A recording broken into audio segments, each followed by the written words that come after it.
Assalamualaikum warahmatullahi wabarakatuh. Waalaikumsalam warahmatullahi wabarakatuh. Ya, apa kabarnya semua anak-anak? Alhamdulillah, Bu, baik. Alhamdulillah, baik, Bu. Alhamdulillah, kita kembali lagi bertemu bersama Ibu pada pelajaran PPKN. Kali ini kita akan membahas tentang keberagaman budaya. Ibu sudah mengirimkan materinya, apakah kalian sudah membaca? Ya, Bu. Sudah, Ibu. Baik, jika kalian sudah membaca, kita akan mereview sedikit tentang materinya ya. Oke, baik.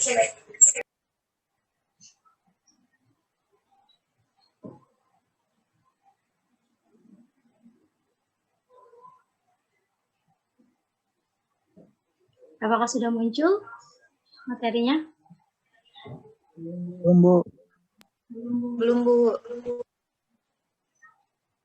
Tunggu ya. Lagi muncul. Sudah, Bu, sudah muncul.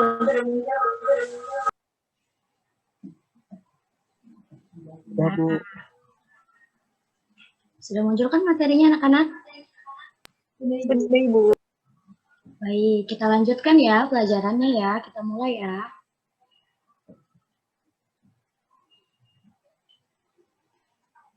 Nah, di sini ada definisi tentang keberagaman budaya.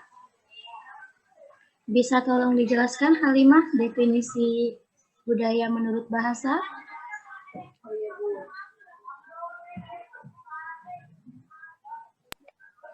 Iya, Bu. Jadi, keberagaman budaya menurut bahasa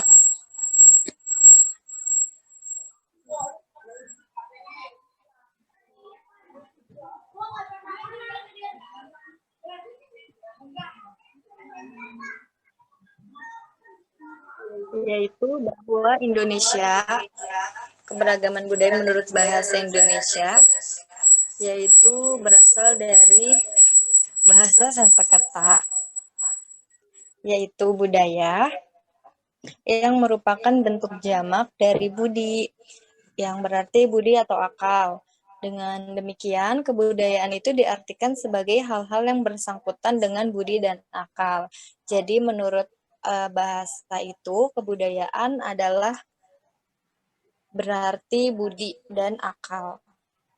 Ya, baik. Betul sekali Halimah. Jadi, kebudayaan itu berasal dari kata budaya atau bahasa Sanskerta. Budaya atau budi yang berarti budi atau akal. Kebudayaan merupakan hasil cipta masyarakat, maka disebutnya sebagai kebudayaan merupakan hasil budi atau akal. Benar sekali apa yang dikatakan oleh Halimah. Jadi, definisi budaya menurut bahasa merupakan berasal dari bahasa Sanskerta yang berarti budaya atau budi atau akal. Nah, kebudayaan di sini bersangkut terhadap budi atau akal manusia. Dengan adanya budi atau akal manusia, masyarakat menciptakan kebudayaan pada zaman dahulu hingga sekarang. Selanjutnya ada definisi budaya menurut ahli. Coba Agung, bisa tolong dijelaskan definisi budaya menurut ahli? Baik, Bu.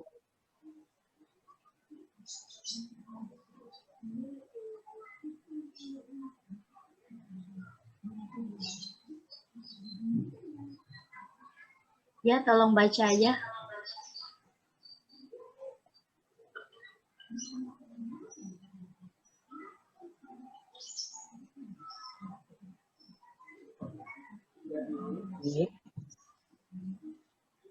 Definisi budaya menurut ahli. Menurut Selo Soemarjan dan Soe Sulaiman Sumardi, kebudayaan merupakan sebagai semua hasil karya rasa, dan cipta masyarakat, Bu. Ya, betul sekali apa yang dikatakan oleh Agung. Jadi, kebudayaan merupakan sebagai semua hasil karya, rasa, dan cipta masyarakat. Jadi, semua hasil karya masyarakat yang ada pada zaman dahulu disebut merupakan kebudayaan. Mereka menciptakan kebudayaan hingga sampai sekarang yang kita kenal sebagai kebudayaan. Jadi, keragaman budaya adalah keniscayaan yang ada di muka bumi ini. Negara Indonesia memiliki lebih dari satu keberagaman budaya, seperti contohnya tarian-tarian, lagu daerah, pakaian adat. Nah, itu semua merupakan hasil karya, rasa, dan cipta masyarakat yang berkembang hingga saat ini. Bisa dipahami anak-anak? Bisa, Bu. Bu. Oke, Sangat mudah dipahami, Bu. Ya, kita lanjut ya. Nah, di sini ada faktor-faktor penyebab keberagaman budaya Indonesia. Di sini ada 3 faktor nih penyebab keberagaman budaya Indonesia. Di sini siapa yang mau menjelaskan tentang faktor latar belakang atau historis? Boleh. Izin Bu, saya mau menjelaskan faktor penyebab keberagaman budaya Indonesia, yaitu latar belakang historisnya, Bu. Ya, baik Halimah. Bisa dijelaskan? Ya, jadi dalam perjalanan sejarah itu disebutkan bahwa nenek moyang bangsa Indonesia itu berasal dari Yunani, atau lebih tepatnya di wilayah Cina bagian selatan.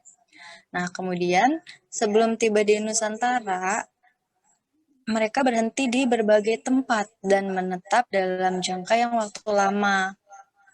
Nah, bahkan mungkin hingga beberapa generasi, Bu. Iya. Nah, selama bermukim di tempat tersebut itu, mereka melakukan adaptasi tuh di lingkungan yang tempat mereka tinggali itu.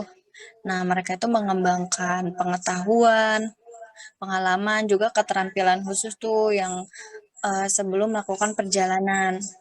Jadi kan zaman dulu itu masyarakat masih nomaden kan Bu, berpindah-pindah. Nah, jadi di setiap tempat yang mereka singgahi itu mereka belajar gitu, merambah pengalaman mereka. Nah, dengan perbedaan pengalaman dan pengetahuan itu, maka timbullah kayak perbedaan suku, bangsa, budaya yang beraneka ragam di Indonesia. Itu jadi asal mulanya dari sana, Bu. Ya, benar sekali apa yang dikatakan oleh Halimah. Jadi, dalam perjalanan sejarah menyebutkan bahwa nenek moyang bangsa Indonesia itu berasal dari Yunani kuno atau Cina, wilayah Cina bagian selatan. Nah, sebelum mereka sampai ke Nusantara atau sampai ke Indonesia, mereka melakukan perjalanan. Perjalanan dalam jangka waktu yang cukup panjang atau mungkin bisa sampai beberapa generasi. Selama mereka menetap di suatu wilayah atau tempat tersebut, nah mereka tersebut mengembangkan pengetahuan mereka, mengembangkan keterampilan mereka, pengalaman. Dengan perbedaan tersebut, maka mereka menghasilkan keanekaragaman atau perbedaan-perbedaan yang menyebabkan keanekaragaman itu muncul. Jadi seperti itu. Iya, Bu. Betul sekali. Saya setuju, Bu. Lanjut ya. Yang kedua ada Iya, faktor Bu. penyebab keberagaman budaya menurut perbedaan kondisi geografis nih. Siapa yang mau menjelaskan?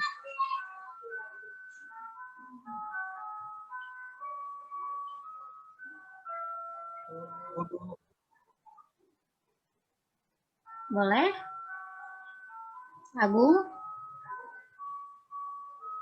Jadi, perbedaan kondisi geografis telah melahirkan suku, bangsa, dan keberagaman budaya Indonesia itu, Bu.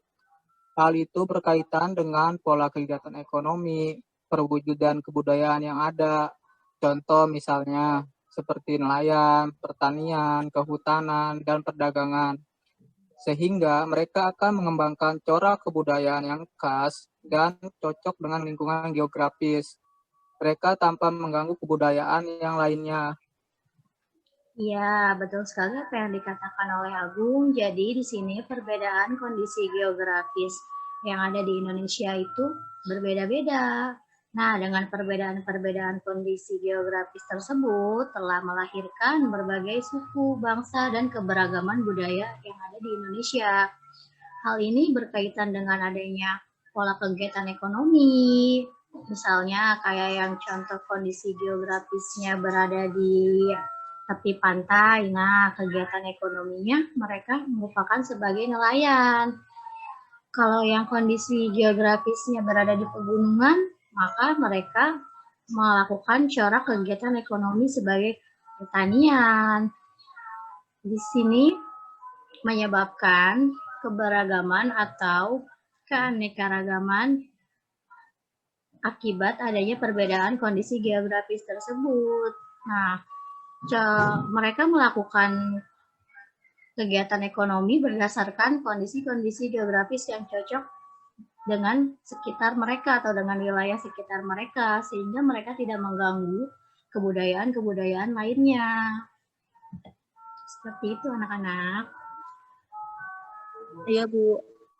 Nah, di sini kita lanjut ya. Yang ketiga ada keterbukaan terhadap kebudayaan luar. Sirul, kamu masih sakit gigi, Sirul?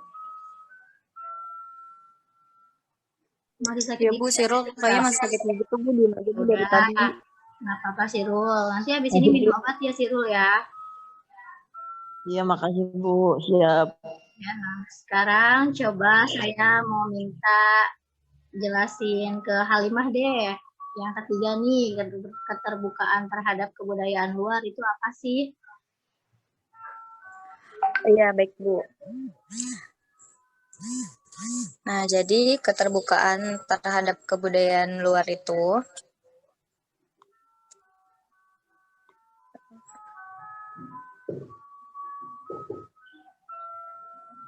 bahwa bangsa Indonesia itu adalah contoh bangsa yang terbuka, Bu. Dari judulnya aja keterbukaan itu menunjukkan bahwa Indonesia adalah negara yang terbuka. Nah, hal ini tuh bisa dibuktikan dari besarnya pengaruh asing dalam bentuk keanekaragaman masyarakat di seluruh Indonesia.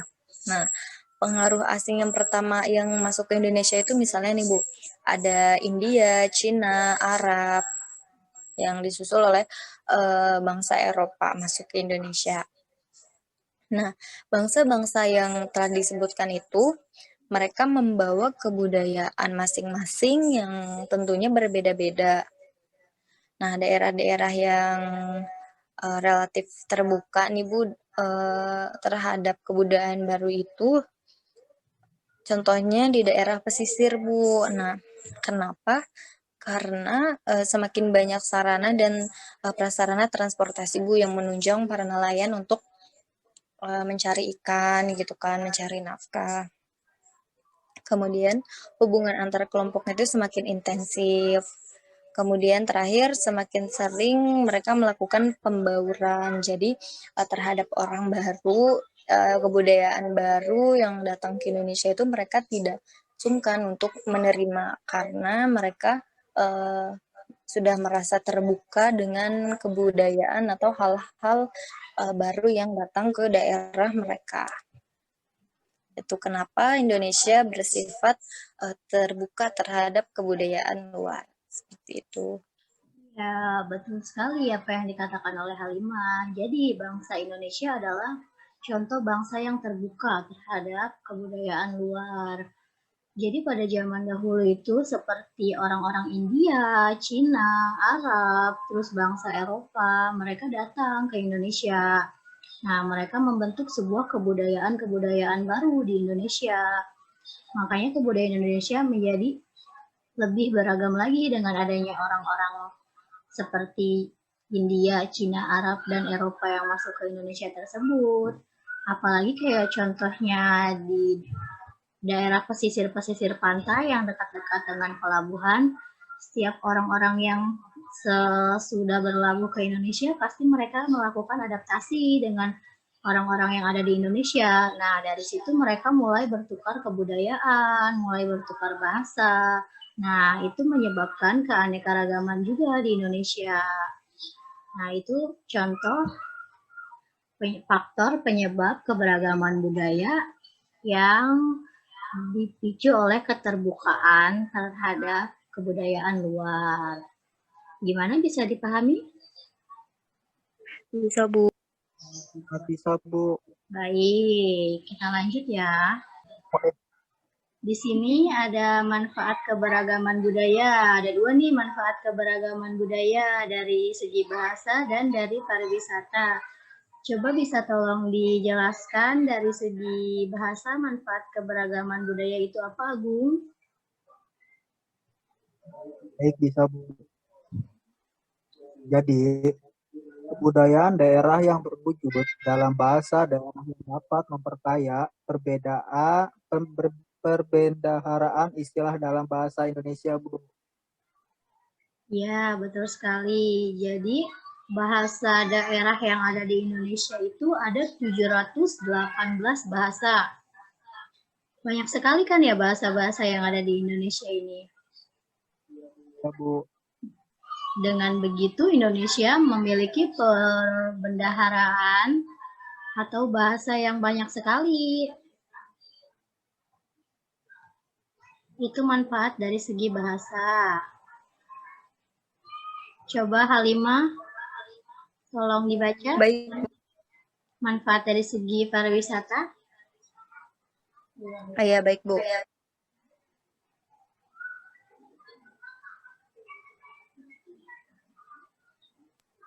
Nah, jadi manfaat keberagaman budaya dari segi pariwisata yaitu potensi keberagaman budaya dapat dijadikan objek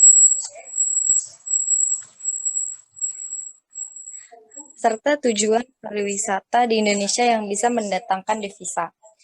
Nah, jadi manfaat pariwisata ini yang utama yaitu mendatangkan devisa. Dari mana devisa tersebut itu datang? Pertama dari potensi sumber daya alam di suatu daerah.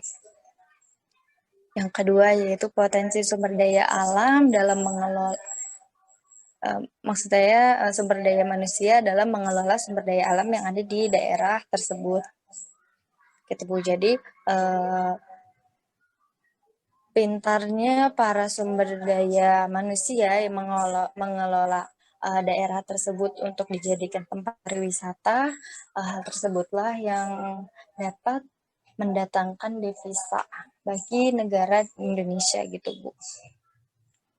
Ya, benar sekali apa yang dikatakan oleh Halimah. Jadi manfaat keberagaman budaya dari segi pariwisata itu bisa mendatangkan devisa, bisa untuk keuntungan negara, bisa juga untuk keuntungan masyarakat sekitar yang memiliki objek-objek wisata yang sangat menarik. Di Indonesia ini sangat banyak sekali objek-objek tujuan pariwisata. Nah, dari situ kita bisa mendatangkan keuntungan untuk masyarakat sekitar, untuk negara juga bisa. Tetapi jangan hanya mau mendapatkan keuntungan saja dari objek-objek pariwisata yang ada di Indonesia. Kita juga sebagai warga negara atau masyarakat yang tinggal di daerah dekat pariwisata tersebut harus mau merawat objek-objek wisata agar tidak rusak atau tidak punah objek-objek wisata tersebut. Selanjutnya, apakah udah mengerti anak-anak? Bu. Baik, selanjutnya. Nah, di sini ada contoh keberagaman budaya lokal Indonesia. Ada yang dari Sunda, Dayak, Batak. Bisa tolong disebutkan contoh keberagaman budaya lokal masyarakat Sunda itu seperti apa? Iya Bu, saya mau menjelaskan Bu. Baik, Halimah.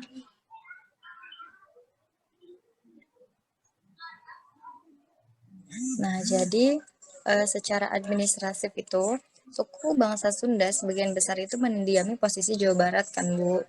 Nah, karena sistem kekerabatan suku bangsa Sunda itu mengenal sistem parental, yaitu mengikuti garis keturunan kedua orang tua, ayah dan ibu, maka bahasa percakapan yang dipakai adalah bahasa Sunda.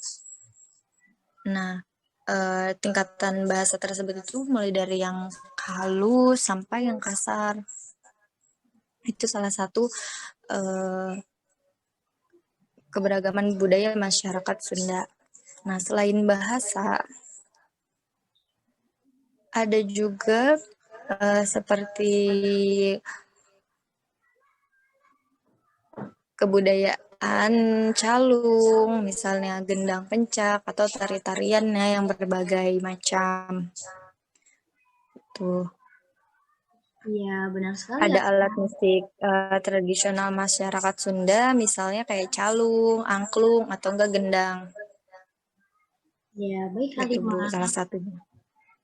Benar sekali apa yang dikatakan oleh Halimah. Jadi, keberagaman lokal masyarakat Sunda itu dari segi bahasa itu mereka memiliki bahasa Sunda kasar, memiliki bahasa Sunda halus. Nah, ini merupakan sistem kekerabatan yang disebut sebagai sistem parental, yaitu mengikuti garis keturunan kedua orang tua ayah.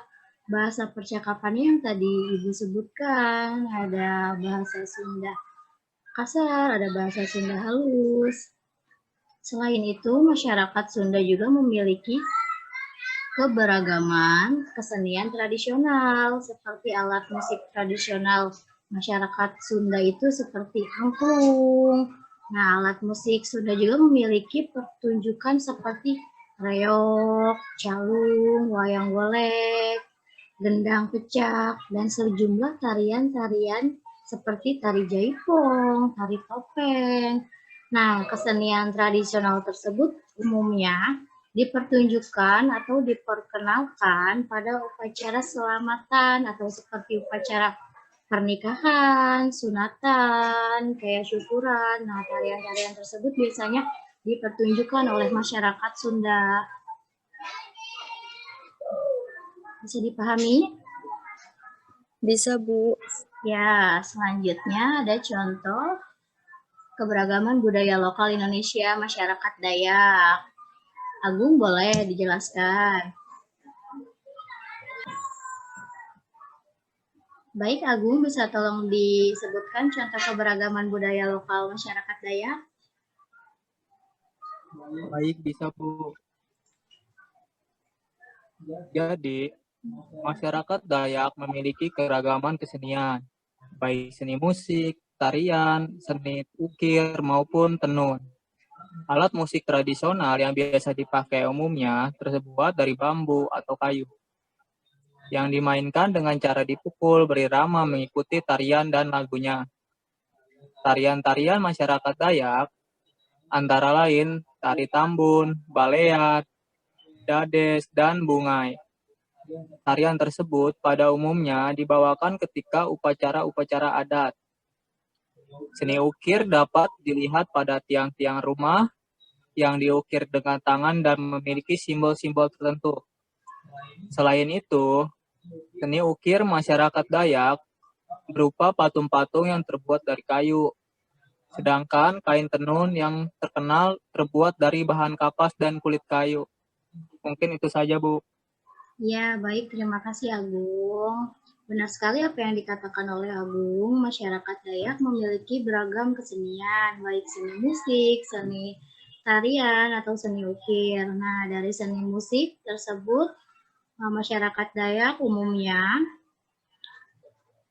alat-alat musik itu terbuat dari bambu atau kayu yang dimainkan dengan cara dipikul berirama mengikuti tarian dan lagunya. Nah, kalau dari seni tarian-tarian masyarakat Dayak antara lain seperti tambun, balean, dades, dan bungai. Tarian tersebut itu umumnya dipertunjukkan pada saat upacara-upacara adat oleh masyarakat daerah Dayak tersebut. Nah, kalau dari seni ukir biasanya dilihat di tiang-tiang rumah masyarakat Dayak. Mereka masih menggunakan seni-seni ukir atau kerajinan-kerajinan khas yang dilakukan oleh masyarakat Dayak terhadap rumah-rumahnya. Selanjutnya ada contoh keberagaman budaya lokal Indonesia dari masyarakat Batak. Halimah, boleh tolong disebutkan contoh keberagaman budaya lokal masyarakat Batak itu seperti apa?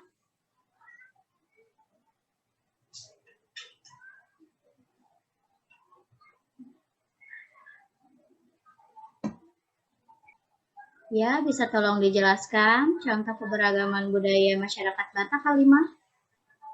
Baik, Bu.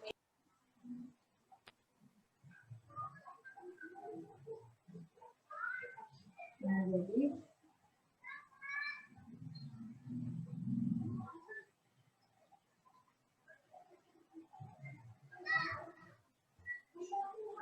Jadi kebudayaan yang ada di masyarakat Batak yaitu bangsa yang melindungi Pulau Sumatera, Bu. Bisa disebut seperti itu.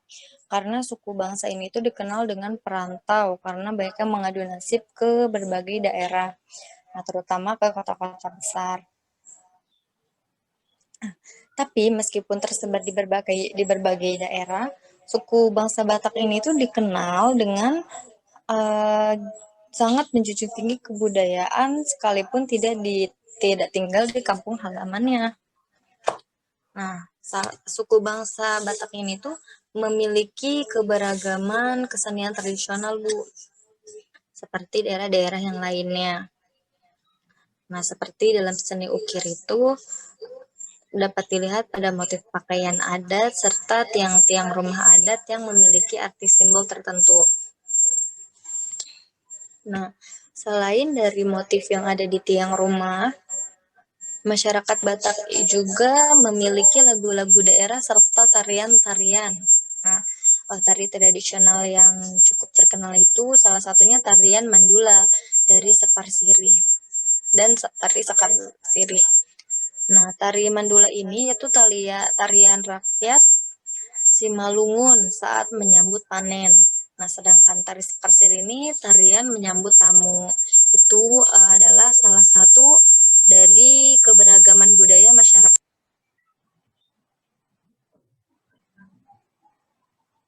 Baik, benar sekali apa yang dikatakan oleh Halimah tentang keberagaman budaya masyarakat Batak. Nah, jadi suku Batak tersebut biasanya dikenal sebagai masyarakat perantau karena banyak yang mengadu nasib ke berbagai daerah, terutama di kota-kota besar seperti kota Jakarta. Nah, meskipun mereka terkenal sebagai masyarakat perantau, namun mereka masih sangat menjunjung tinggi kebudayaan sekalipun tidak tinggal di kampung halamannya. Nah, suku bangsa Batak ini memiliki keragaman atau kesenian tradisional. Dalam seni ukir dapat dilihat pada motif-motif pakaian adat masyarakat Bataknya masih dipergunakan, terus pada tiang-tiang rumah yang mereka buat ini memiliki arti simbolis tertentu. Selain itu juga terdapat berbagai lagu-lagu daerah dan tarian-tarian. Tarian tradisional yang cukup terkenal adalah tarian Mandula, benar. Seperti apa yang dikatakan oleh Halimah, tarian tersebut sangat terkenal. Dan tari Sekar Siri. Tari Mandula adalah tarian rakyat Simalungun saat menyambut panen. Biasanya tarian Mandula ini dipertunjukkan saat menyambut panen. Sedangkan tari Sekar Siri adalah tarian menyambut tamu. Biasanya tamu-tamu dari luar atau dari kota-kota besar yang masuk ke daerah Batak atau yang memiliki kepentingan tertentu itu disambut oleh tari Sekar Siri oleh masyarakat Bataknya. Nah, Bisa dipahami anak-anak? Bisa, Bu. Ya, materinya sudah selesai nih tentang keberagaman budaya. Ada yang ingin bertanya atau masih belum dipahami? Sudah cukup, Bu. Ya, saya sudah mengirimkan materi ya di Classroom. Kalian sudah membacanya kan? Sudah, Bu. Saya juga sudah mengirimkan tugas atau kuis-kuis. Jangan lupa ya untuk diisi kuis-kuisnya. Oke, baik. Nih, di sini ada kesimpulan dari materi yang kita bahas tadi. Kebudayaan Indonesia adalah kebudayaan bersama yang dimiliki oleh bangsa Indonesia yang merupakan puncak tertinggi dari kebudayaan-kebudayaan daerah. Kebudayaan nasional sendiri memiliki banyak bentuk karena pada dasarnya berasal dari jenis corak yang beraneka ragam. Namun hal itu bukanlah menjadi masalah karena dengan hal itu bangsa kita memiliki karakteristik tersendiri. Jadi pesan saya, jika kalian memiliki kebudayaan-kebudayaan daerah, mari kita lestarikan, mari kita pergunakan bahasa-bahasa daerah kalian, agar bahasa-bahasa daerah atau kebudayaan-kebudayaan daerah kalian tersebut tidak punah atau dimakan oleh zaman. Bagaimana anak-anak? Bisa dipahami? Bisa, Bu. Baik, kalau sudah bisa dipahami, kita akhiri pembelajaran tentang keberagaman budaya Indonesia kali ini. Terima kasih atas partisipasi kalian, sudah aktif, sudah memahami materi yang saya sampaikan. Kurang lebihnya saya mohon maaf. Wassalamualaikum warahmatullahi wabarakatuh. Waalaikumsalam warahmatullahi wabarakatuh.